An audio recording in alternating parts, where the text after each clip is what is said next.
going to be talking all about spinning. Spinning on drop spindles, spinning on spinning wheels, making yarn. Let's get into it.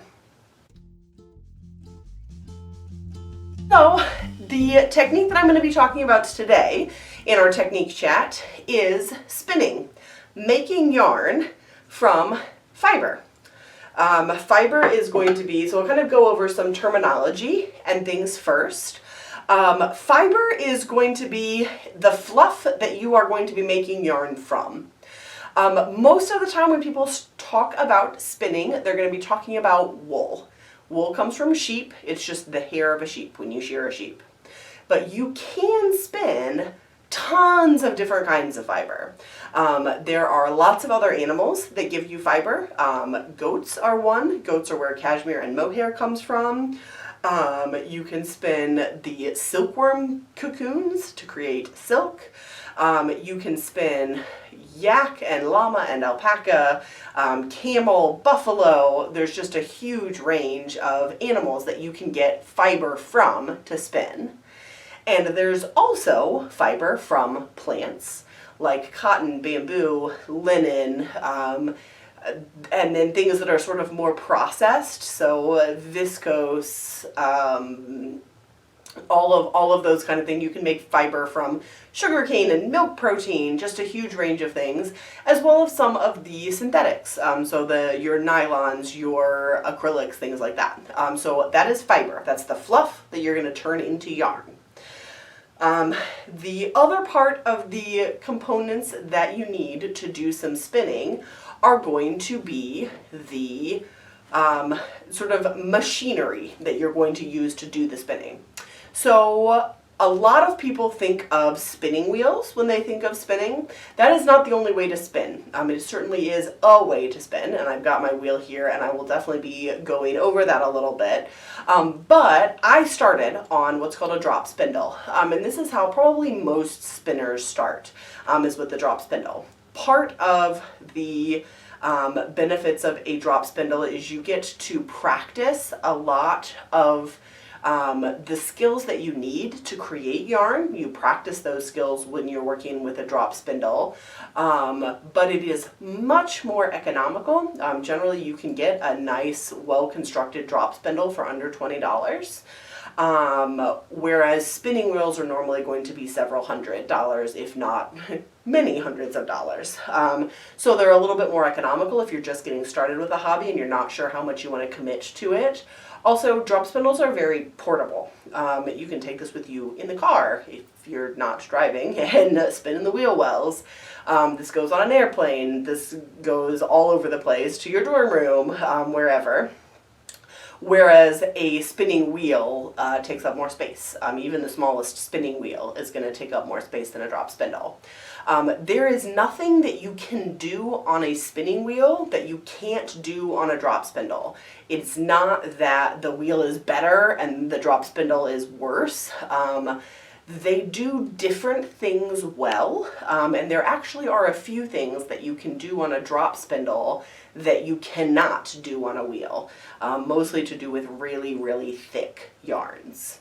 So drop spindle spinning has been around for longer because the technology to create a drop spindle has been around a lot longer than the technology needed to create a spinning wheel. And I'm going to go ahead and grab some of this fiber. We do have our own range of hand-dyed fibers. We have kits that are rainbow blends, or that are sort of rainbow little packets of fiber in 5 different colors of the brights. These are one of those. Or we have beginning spinning kits, which are hand-dyed fiber just with a sort of multicolored arrangements.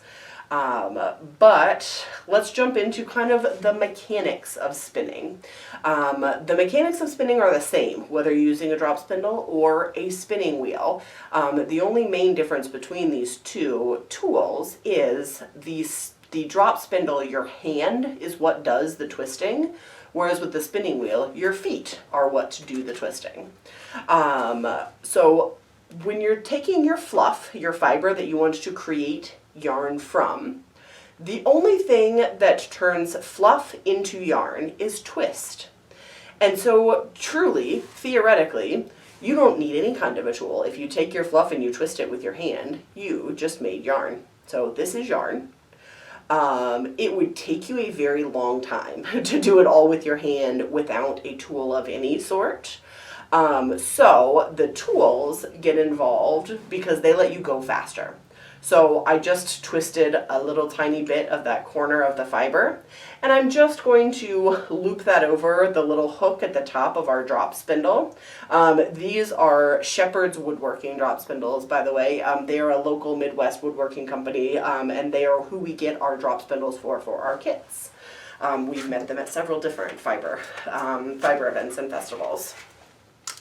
So when we are spinning with our tools, the drop spindle allows you to put twist in your yarn a lot faster. So when I take my hand at the bottom here and give that drop spindle a twist, the centrifugal force of that puts twist up into my yarn much faster than I could do with just my hand.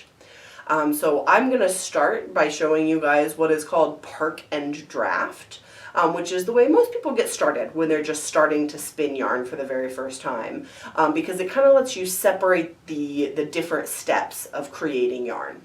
So we park it, that means holding it still, so you can hold it still under your arm, you can hold it still between your knees, and then drafting is pulling your fiber to the thickness that you want your yarn to be. So you can tell the fiber itself is super thick. This is called roving. And generally you don't want yarn that is this thick. That's just much thicker than you would want to do.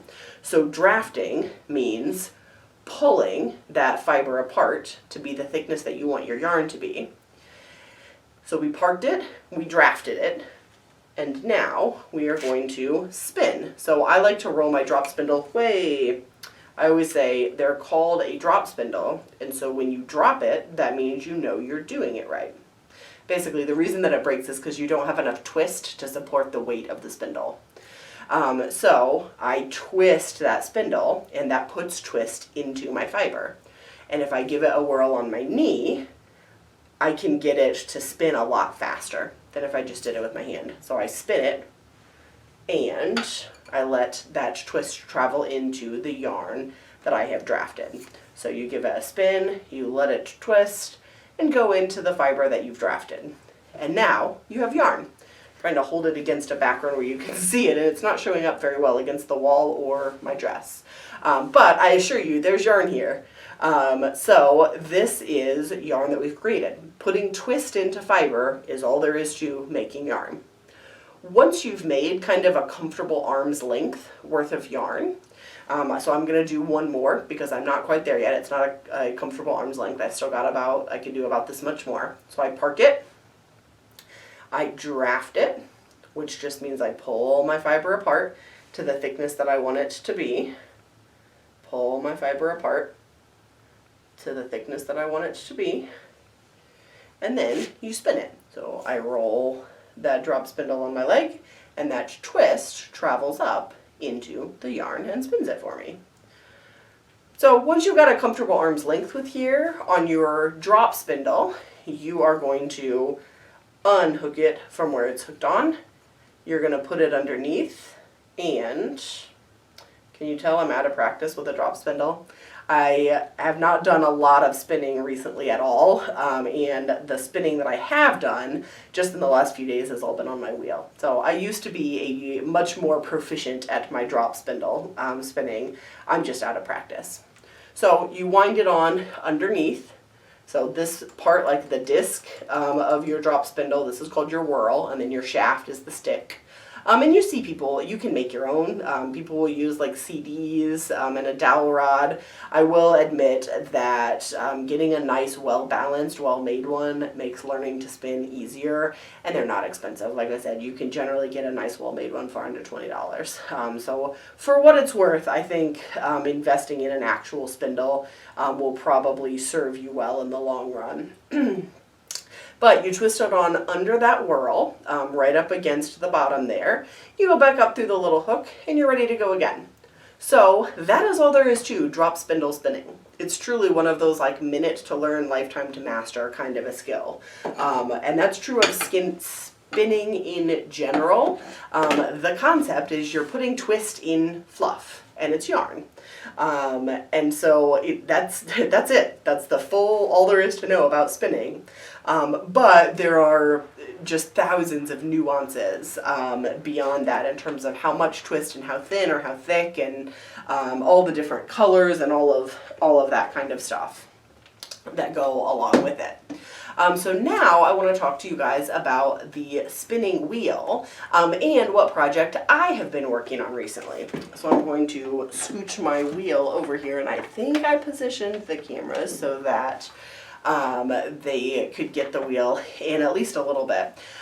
There are tons of different kinds of wheels out there, different styles. Electric spinners or e-spinners are becoming super popular. They're like just a little box that sits on a table that doesn't have any treadles or a wheel that spins around. It's a motor inside of it that's electric that does that. To what I have is a Kromsky is the manufacturer, Sonata is the specific style. We were Ashford spinning wheel dealers for a long time when we had our brick and mortar store, so I've spun on pretty much all of the Ashford style wheels and built a lot of them, so I know quite a bit about the Ashford wheels as well. The type of wheel that you're on, I mean, they're all going to have their own idiosyncrasies, but the basic concept of your putting twist and fiber is the same, regardless of what you're doing. And I don't have cameras at the right angle, and every wheel is different. I'm not going to try to go through the idiosyncrasies of how exactly to spin on a spinning wheel, but I will do some spinning while I'm chatting about the little bit of differences that there are from the drop spindle. So it's the same concept in that you are turning fluff. So this is fluff. This is a 80-20 blend, 80% Shetland, which is a sheep breed, 20% alpaca, and alpacas are not a sheep, they're alpacas. For some reason, you're not actually able to spin with your shoes on. I have no idea why. This may just be a me thing. It may be other people can spin at their spinning wheels while wearing their shoes, but I can't. Something about I've got to feel the treadles under my feet. The basic concept of the spinning is exactly the same. The drafting, the pulling apart of the fiber to create the thickness of yarn that you want, that part is identical with your drop spindle or your spinning wheel. The difference is, instead of turning my drop spindle with my hand, my feet are treadling, almost like bicycle treadles, are treadling on the floor, and that is spinning the big wheel, which then in turn is connected to the little wheel up here, the flyer, the thing that you see moving. And that conveys sort of my feet treadling. The big wheel turns the little wheel. Well, a big thing turning a little thing means the little thing spins much faster than the big thing does. And so that makes it, the little flyer at the top go faster, and it creates your, puts that twist into your fiber through that mechanism. There's a whole, like I've seen science fair experiments done on spinning wheels and kind of going through the physics of all of it. You don't have to know any of that to be able to spin. As long as you can move your feet and your hands at the same time, you can spin on a spinning wheel. The biggest trick for most spinners, the thing that takes most people the most practice to get to grips with, is the drafting, the part that I'm doing with my hands, and it's just pulling the fiber apart. Although it looks super simple when I do it. I've been spinning for about 12 years now, and I used to spin a lot, like a lot. And so being able to pull your fibers apart depends on keeping your hands far enough apart so that you're not holding onto both ends of the fiber at the same time. If you think about your fiber is basically sheep hair. If you think about if you put your hands real close together, you have a hold of both ends of the same piece of hair. It'd be like if you had your ponytail, one end of your ponytail in your hand and the other end of your ponytail in the end, and you were trying to pull that apart. The hair is connected to itself. And so if I put my hands real close together, it's really hard to pull this apart. So you have to put your hands farther apart, and then it just sort of drifts apart. And also, once there's twist in your fiber, So once twist, either from your wheel or from your drop spindle, is going into that fiber, once there's twist in there, that fiber is not fiber anymore, it's yarn. It's not going to want to pull apart because that twist creates that structure that makes it not pull apart when you use it. That's why when you're knitting or crocheting with yarn, it doesn't just come apart in your hands. That twist gives it strength. So being able to draft and pull your fiber apart, it's an art form, and for some people it clicks really quickly, and for some people it takes a little bit longer to get the hang of drafting to create the thickness of yarn that you want. Most spinners will make very lumpy bumpy yarn to start with, because you'll pull some yarn will be thicker and some yarn will be thinner. The only way to get a more consistent thickness yarn is to do it more. The more hours you spend spinning, the more consistent it will be. Just like the more hours you spend knitting or crocheting, the more even your fabric will look. So those are kind of the basics of spinning, how it works, what you might need to get started. I mentioned we do have beginning spinning kits up on our website, nomadyarnshop.com, or out on our yarn truck if you are going to catch us in person sometime coming up. And the last thing that I wanted to talk about was Tour de Fleece. If you have been following along on my social media, you may have heard me talk about this. It is a fun little online only sort of competition, challenge, whatever you want to call it. And it's basically a bunch of spinners all around the world decided that it would be funny and fun to set ourselves personal challenges during the Tour de Fleece or Tour de France bicycle ride. I hear it's a bicycle ride. I'm not into sports, but I really like spinning. To sort of challenge yourself to spin while the bike riders are biking, and either spin for a certain amount of time. So some people will say spin for 15 minutes a day, or spin a specific project during the, it's like 2 or 3 weeks kind of a time period. To finish a project, start a project, whatever the case may be. And I started playing along with this, and I joined in on Ravelry.com. There's a Tour de France or Tour de Fleece group on there, and then there's a lot of individual groups as well.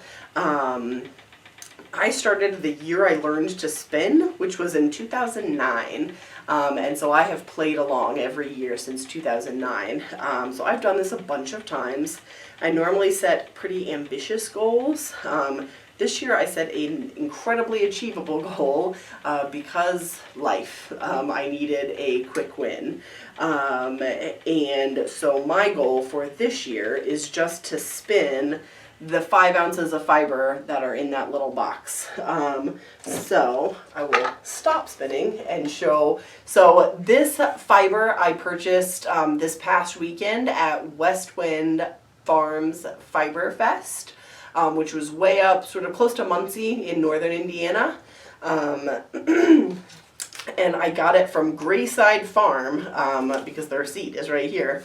And it's 5 ounces, which is not tons. If you think about just a regular ball of yarn, 100-gram ball of yarn is a fairly standard weight, like heaviness of a ball of yarn that you would buy at the store.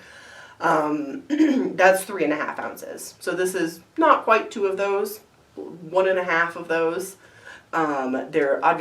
There's quite a bit on my bobbin already, so I've certainly spun some. I estimate I've probably done about half.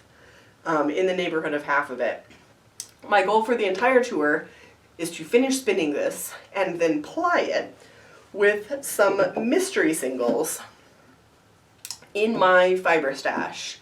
A couple of weeks back, I did a whole organize your yarn. That was my technique chat. And I went through all of my personal yarn. So not the yarn that's on the yarn truck, because there's a lot of it there, but my personal yarn. And I don't have a lot. Mostly I find having a lot of yarn in my stash to be stressful, just for me personally. So I don't have tons, but most of what I did have was my hand spun yarn. I spin it and then I'm like, it's my precious, I don't want to use it for anything. And so I don't ever use it. It just sits on the shelf and looks pretty. So I unearthed 2 mystery skeins from my hand spun yarn. I have no memory of spinning them. They're white, they're probably wool, they're definitely animal fiber, and that they're singles, which means it's just one strand. So that's when the spinning that I've showed you so far has been singles. You're just spinning fluff into one strand of yarn. You can do what's called plying, which is you take 2 or more of those individual strands of yarn that you created, and you twist them together with each other. So you can twist 2 together, you can twist 3 together, you can twist 37 together. But what I want to do is take the mystery singles that I spun who knows when, and I want to ply them, twist them together with this yarn. Because there's a whole thing about singles yarn doesn't necessarily hold up quite as well. It's not as durable as a plied yarn. Also to do with thickness. I tend to spin fine, like thin. The yarn singles that I tend to make are generally fairly thin. But the projects that I like to make, I'm in an instant gratification point in my life. When I make something, I want it to be quick. So I would prefer to work with thicker yarns. Well, if you twist multiple thin yarns together, you get a thicker yarn. So I want to ply what I am spinning right now with what I spun, who knows, 10 years ago, to create a thicker yarn, which will eventually be turned into a hat and mitten set for my 5.5-year-old. I have promised her for school, she's starting kindergarten this year, I will make her this set before it gets cold at school. So, and she loves pinks and yellows. So this is pink and orange, kind of next to each other in the fiber. I'm actually going to have Dave, who is the dyer, Nomad Yarns. If you bought some of our hand-dyed yarn, it was him who dyed it. He is going to dye the white wool mystery singles. He's going to dye them yellow so that when I apply them with this, it will be pink and orange and yellow, like all marled up together, which will be beautiful. I think it will be a lot of fun, and I think that she will really like it. Type down below if you've got any questions for me last minute, and I will try to answer those. Otherwise, I hope that everybody is in an air-conditioned space, which is not true for me right now. Our office is not air-conditioned. And you're getting to see behind the curtain a little bit. Normally, you're looking at me from the front of the desk here. This is my desk, so I'm behind the desk. And it's slightly less tidy back here than it is from the front. But it does the job. So I hope that everybody is having a good end of their Wednesday. I hope everybody's plants outside are happy with all of the rain that we've been getting. My plants and garden are happy. I was desperately hoping to get to pick our first 2 ripe tomatoes. Today is the last day of June. I was hoping to get my own homegrown tomatoes from seeds that I started my plants inside in like February, but they're gonna be ripe like tomorrow on the first day of July instead, which will still be fabulous. We normally don't get tomatoes here until the end of July, just because I'm not normally that organized. So I hope everybody has a good rest of your evening. I hope you learned something about spinning. I hope you were inspired to get started if you haven't done it before, or get going if you have, but it's been a while. And if you're into the social media group sort of comparing and personal challenge side of things, do sign up for you don't even have to sign up. Do join in the chat about the Tour de Fleece, and you can share your like daily pictures of how far you're getting with your projects. It's just a lot of fun. It's about the only competition-y thing that I do for the fiber arts, just because I think it's fun. So I will see you guys next time. Do head on over if you enjoy my Instagram lives. We put them all up 1 week later on our YouTube channel, Nomad Yarns, as well as a bunch of other things. My most recent video up there is a harvest to table. I took you guys around the garden and picked all the things, and then took you into the kitchen and cooked all the things. I made stuffed grape leaves. And I've been eating them for lunch for like the last month because I put them in the freezer. All the ones that I didn't do ahead of time or didn't get a chance to eat in the couple of days. Somebody does have a question. Been practicing on an Ashford. How do I get the yarn off the bobbins so I can start to spin more fiber? So what you are going to want to do once you've got your yarn that you spun on your bobbins, you need to decide, do you want it to be a single? So is it done now? Or do you want to ply it? If you want to ply it, I would say leave it on the bobbin and ply from the bobbin if you can, if you have enough bobbins to do that from. If you don't want to ply it and it's a single and it's done now, and you're ready to process it and turn it into yarn, what you're going to want to do is you're going to want to take the yarn off of your bobbin and twist it into a skein, which just means a big loop. If it's not absolutely tons of yarn, you can truly just wrap it around your arm like this, and you're just creating a loop. You want to tie that in a couple of places so it's nice and secure, and then you're going to want to throw that big loop of yarn that you just made, like throw it into your kitchen sink full of water, and then hang it up and let it dry, and then that yarn will be ready to go. If it's a single, you're not ready to use it as yarn, you want to ply it with something else, but you don't have enough bobbins, you want your bobbin back, you can just take it and wind it into a ball with your hand, or if you have a ball winder, with a ball winder. And then it's off of your bobbin, but you can ply it from that ball with whatever you're going to ply it with. Spin another bobbin of yarn and ply it with that, ply it with a commercial ball of yarn, whatever you're going to do with it in terms of plying it. If you are undecided, you can wind it into a ball and then wind it into a skein later. But basically, before you can use your yarn, I would highly recommend wind it into a loop, put it in some water. It's just going to kind of relax, and the tight spots will loosen up and the loose spots will tighten up, and it will all be much more even and ready to go. And then it'll be ready to work with, to knit or crochet or weave or put on your shelf and look pretty. Whatever you want to do with it. So I hope that was helpful. All right, I will see you guys all next time.